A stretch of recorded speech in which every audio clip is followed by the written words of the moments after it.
আসসালামু আলাইকুম। Financial market ইউনিভার্সিটির ধারাবাহিক বাংলা টিউটোরিয়াল পর্ব 19 এবং ফরেক্স বাংলা টিউটোরিয়াল পর্ব 18তে আপনাদের স্বাগতম। আজকে আমি আলোচনা করব ইন্ডিকেটর কি এবং ইন্ডিকেটর কত প্রকার ও কি কি, একই সাথে লিডিং এবং ল্যাগিং ইন্ডিকেটর কি, এই বিষয়গুলো নিয়ে আমি বিস্তারিত আলোচনা করব। সর্বপ্রথম আসেন ইন্ডিকেটর কি। মনে রাখবেন, ইন্ডিকেটর হচ্ছে এমন এক ধরনের টুলস বা নির্দেশক যার সাহায্যে ভবিষ্যতে মার্কেট প্রাইস বাড়বে না কমবে তা অনুমান করা যায়। অর্থাৎ আমরা এই ইন্ডিকেটর দিয়ে ভবিষ্যতে মার্কেট প্রাইস বুলিশ হবে না বেয়ারিশ হবে, মার্কেট আপ ট্রেন্ডে যাবে নাকি ডাউন ট্রেন্ডে আসবে, এই বিষয়গুলো আমরা ইন্ডিকেটর দিয়ে খুব সহজেই অনুমান করতে পারবো। মনে রাখবেন, টেকনিক্যাল অ্যানালাইসিসের একটা গুরুত্বপূর্ণ পার্ট হচ্ছে ইন্ডিকেটর। আমরা যারা টেকনিক্যাল অ্যানালাইসিস করি তাদের জন্য ইন্ডিকেটর অনেক গুরুত্বপূর্ণ একটা বিষয়। তো মনে রাখবেন, আমরা যে কনসেপ্ট বা ফর্মুলাগুলো দিয়ে টেকনিক্যাল অ্যানালাইসিস করি, এইগুলো দিয়ে ম্যানুয়ালি আমরা যদি হিসেব করতে চাই তাহলে আমাদের অনেক সময় লাগবে এবং কখনো কখনো আমাদের ভুল হওয়ার সম্ভাবনা থেকে যায়। এই জন্য নির্ভুলভাবে আমরা যে ফর্মুলা দিয়ে চার্ট অ্যানালাইসিস করতে চাচ্ছি সেই ফর্মুলাগুলো দিয়ে এমকিউএল কোডারগণ বা প্রোগ্রামাররা এই MT4 বা MT5-এর জন্য বা আমাদের ট্রেডিং প্ল্যাটফর্মের জন্য কোডিং করে আমাদের জন্য ইন্ডিকেটর তৈরি করে, যা দিয়ে আমরা ম্যানুয়ালি হিসেব না করে, আমাদের ফর্মুলাগুলো দিয়ে ম্যানুয়ালি ক্যালকুলেশন না করে, আমাদের এই ইন্ডিকেটরগুলো দিয়ে অটোমেটিক আমাদের ক্যালকুলেশনের কী ফলাফল হবে, আমাদের আউটপুট কী আসবে তা আমরা সহজেই যাচাই বাছাই করতে পারবো। এই ক্যালকুলেশন বা আমাদের ফর্মুলাগুলোর ফলাফল কি হবে তা আমরা এই ইন্ডিকেটরগুলোর মাধ্যমে নিমিষেই অটোমেটিকলি যাচাই বাছাই করতে পারবো। এরপরে আসেন ইন্ডিকেটর কত প্রকার এবং কি কি। মনে রাখবেন, ইন্ডিকেটর সাধারণত 4 প্রকার। 1 নম্বরে হচ্ছে ট্রেন্ড ইন্ডিকেটর, 2 নম্বরে হচ্ছে অসিলেটর ইন্ডিকেটর, 3 নম্বরে হচ্ছে ভলিউম ইন্ডিকেটর, এরপরে 4 নম্বরে হচ্ছে বিল উইলিয়ামস ইন্ডিকেটর। তো আপনারা এই MT4 বা MT5-এর ইনসার্টে গিয়ে এই যে ইন্ডিকেটরস এইখানে ক্লিক করে, যেমন ট্রেন্ডের এখানে ক্লিক করে আপনারা দেখতে পারেন যে জনপ্রিয় ট্রেন্ড বেস ইন্ডিকেটরগুলো কি কি। যেমন জনপ্রিয় ট্রেন্ড বেস ইন্ডিকেটরগুলো হচ্ছে moving average, Bollinger band, average directional movement index, এরপরে আইসিমোকু, প্যারাবোলিক সার, স্ট্যান্ডার্ড ডেভিয়েশন। এগুলো হচ্ছে আমাদের ট্রেন্ড বেস জনপ্রিয় ইন্ডিকেটর। এরপরে অসিলেটরস, যেমন অ্যাভারেজ ট্রু রেঞ্জ বা ATR, এইটা হচ্ছে আমাদের অসিলেটরস টাইপ ইন্ডিকেটর। এরপরে CCI বা কমোডিটি চ্যানেল ইন্ডেক্স, এরপরে MACD momentum moving average of oscillator relative strength index বা RSI স্টোকাস্টিক অসিলেটর। এইগুলো হচ্ছে আমাদের অসিলেটরের জনপ্রিয় ইন্ডিকেটরগুলো। এরপরে ভলিউম বেস ইন্ডিকেটর হচ্ছে অ্যাকুমুলেশন ডিস্ট্রিবিউশন, এরপরে মানি ফলো ইন্ডেক্স বা MFI, অন ব্যালেন্স ভলিউম এবং ভলিউম। এরপরে এই বিল উইলিয়ামসে আপনারা ক্লিক করে এর জনপ্রিয় ইন্ডিকেটরগুলো আপনারা দেখে নিতে পারেন, যেমন অ্যালিগেটর। আমি আশা করি বুঝতে পারছেন। এরপরে মনে রাখবেন, কাজের ধরন অনুযায়ী ইন্ডিকেটর 2 প্রকার। একটা হচ্ছে লিডিং ইন্ডিকেটর, আরেকটি হচ্ছে ল্যাগিং ইন্ডিকেটর। তো লিডিং ইন্ডিকেটর কাকে বলে? মনে রাখবেন, যে সকল ইন্ডিকেটর মার্কেটের ফরকাস্ট প্রোভাইড করে, অর্থাৎ মার্কেট ভবিষ্যতে বুলিশ হবে নাকি বেয়ারিশ হবে, ট্রেন্ড আপ ট্রেন্ডে যাবে নাকি ডাউন ট্রেন্ডে যাবে, যে ইন্ডিকেটর ভবিষ্যৎ মার্কেটের সিগন্যাল প্রোভাইড করে তাকে লিডিং ইন্ডিকেটর বলে। অর্থাৎ লিডিং ইন্ডিকেটর মার্কেট ভবিষ্যতে কোন দিকে যেতে পারে, মার্কেট আপ ট্রেন্ডে যাবে নাকি ডাউন ট্রেন্ডে যাবে, তা আমাদের আগে থেকেই সিগন্যাল প্রোভাইড করে। অর্থাৎ যে সকল ইন্ডিকেটর মার্কেট মুভমেন্ট হওয়ার আগেই মার্কেট কোন দিকে যেতে পারে তার সিগন্যাল প্রোভাইড করে, ওই সকল ইন্ডিকেটরকে বলা হয় লিডিং ইন্ডিকেটর।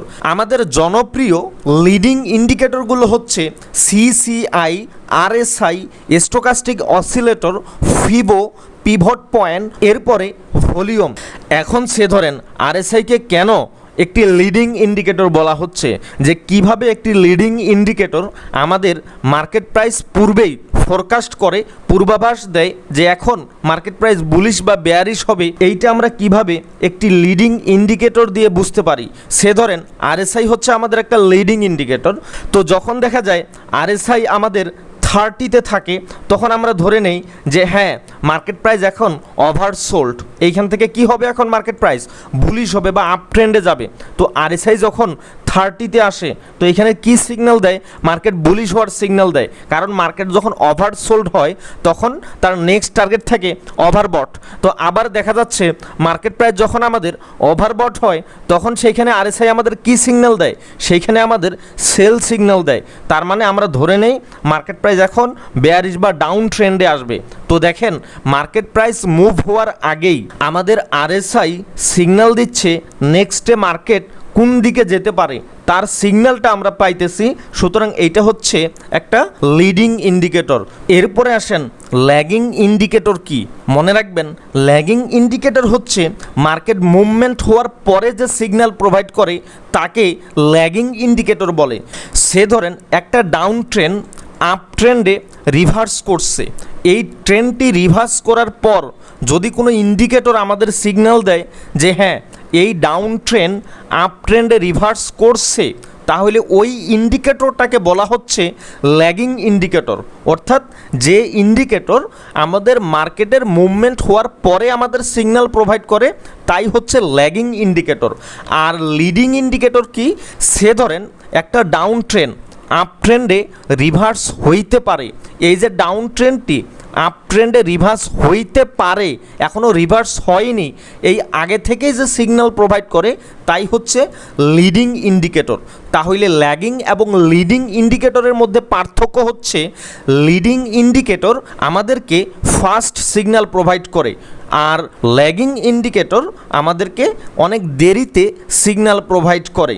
তো এইখানে মনে রাখবেন আমাদের জনপ্রিয় ল্যাগিং ইন্ডিকেটরগুলো হচ্ছে মুভিং অ্যাভারেজ বা এমএ, প্যারাবোলিক সার, এমএসিডি, অ্যাডিএক্স, অ্যালিগেটর, এইগুলো হচ্ছে আমাদের ল্যাগিং ইন্ডিকেটর। এরপরে সে ধরেন আমরা মুভিং অ্যাভারেজকে কেন ল্যাগিং ইন্ডিকেটর বলতেছি।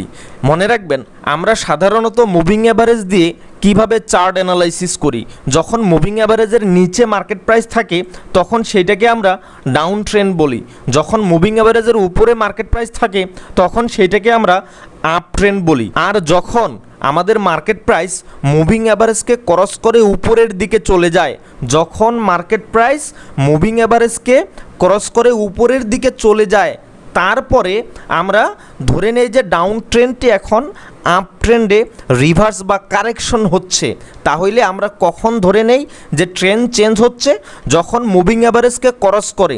তাহলে মার্কেট প্রাইস মুভিং অ্যাভারেজকে ক্রস করার পরে আমরা সিগন্যাল পাচ্ছি যে ট্রেন্ড চেঞ্জ হচ্ছে। এইখানে মুভিং অ্যাভারেজ ক্রস করার আগেই আমরা কি মুভিং অ্যাভারেজ দিয়ে অনুমান করতে পারি যে ট্রেন্ড এইখানে চেঞ্জ হইতে পারে? অবশ্যই না। যখন কেবলমাত্র দেখা যায় যে মার্কেট ডাউন ট্রেন্ডে আসে, এরপরে একটা মুভিং অ্যাভারেজকে এইভাবে মার্কেট প্রাইস ক্রস করে উপরের দিকে চলে যায়, তখন আমরা ধরে নেই যে হ্যাঁ যেহেতু মুভিং অ্যাভারেজকে মার্কেট প্রাইস ক্রস করছে, তারপরে ক্রস করার পরে আমরা বুঝতে পারি যে এই ট্রেন্ডটা চেঞ্জ করছে।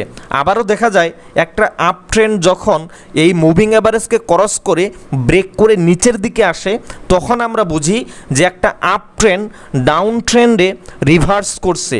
তাহলে বুঝতে পারতেছেন যে মুভিং অ্যাভারেজ দিয়ে মার্কেট ভবিষ্যতে কি হইতে পারে এই সিগন্যালটা আমরা পাই না, মার্কেট কি হয়ে গেছে এই সিগন্যালটা আমরা পাচ্ছি। সুতরাং এই মুভিং অ্যাভারেজ হচ্ছে আমাদের একটা ল্যাগিং ইন্ডিকেটর। আশা করি বুঝতে পারছেন। এইখানে একটা বিষয় মনে রাখবেন, যেহেতু লিডিং ইন্ডিকেটর মার্কেট মুভমেন্ট হওয়ার আগেই মার্কেটের ফরকাস্ট করে থাকে মার্কেট আপ ট্রেন্ডে যাবে নাকি ডাউন ট্রেন্ডে যাবে, সো এই ক্ষেত্রে লিডিং ইন্ডিকেটরের এই যে মার্কেট মুভমেন্ট হওয়ার আগেই যে সিগন্যাল প্রোভাইড করে থাকে, এইটা আপনাকে আরও অন্যান্য ট্রেডিং টুলস বা আপনার স্ট্র্যাটেজি দিয়ে ভালোভাবে যাচাই বাছাই করতে হবে। কেননা এই লিডিং ইন্ডিকেটর মার্কেট মুভমেন্ট হওয়ার আগেই অনেক আর্লি আপনি সিগন্যাল পাবেন। সো এই সিগন্যালগুলোর ভুল সিগন্যাল বা ফেক সিগন্যাল আসার সম্ভাবনা তুলনামূলকভাবে বেশি হয়ে থাকে। আর ল্যাগিং ইন্ডিকেটর যেহেতু মার্কেট প্রাইস মুভমেন্ট হওয়ার পরে সিগন্যাল প্রোভাইড করে থাকে, এই ক্ষেত্রে এই ল্যাগিং ইন্ডিকেটর তুলনামূলকভাবে কম ফেক বা ভুল সিগন্যাল প্রোভাইড করে থাকে। অর্থাৎ লিডিং ইন্ডিকেটরের থেকে ল্যাগিং ইন্ডিকেটরের সিগন্যালগুলোর উইনিং রেশিও তুলনামূলকভাবে বেশি হয়ে থাকে। আশা করি বুঝতে পারছেন যে ল্যাগিং এবং লিডিং ইন্ডিকেটর কি এবং ল্যাগিং এবং লিডিং ইন্ডিকেটরগুলো কি কি, এরপরে ইন্ডিকেটর কাকে বলে এবং ইন্ডিকেটরের প্রকারভেদ কি কি, এই বিষয়গুলো আশা করি আপনারা বুঝতে পারছেন। এরপরেও যদি না বুঝেন অবশ্যই কমেন্টস করবেন অথবা আমাদের সাথে যোগাযোগ করবেন। তো আজকের টিউটোরিয়ালটি আর দীর্ঘায়িত করতেছি না, আমাদের পরবর্তী লেকচার ভিডিও টিউটোরিয়ালগুলো দেখার আমন্ত্রণ জানিয়ে আজকের টিউটোরিয়ালটি এখানেই সমাপ্ত করতেছি। সবাই ভালো থাকবেন, সুস্থ থাকবেন, আল্লাহ হাফেজ।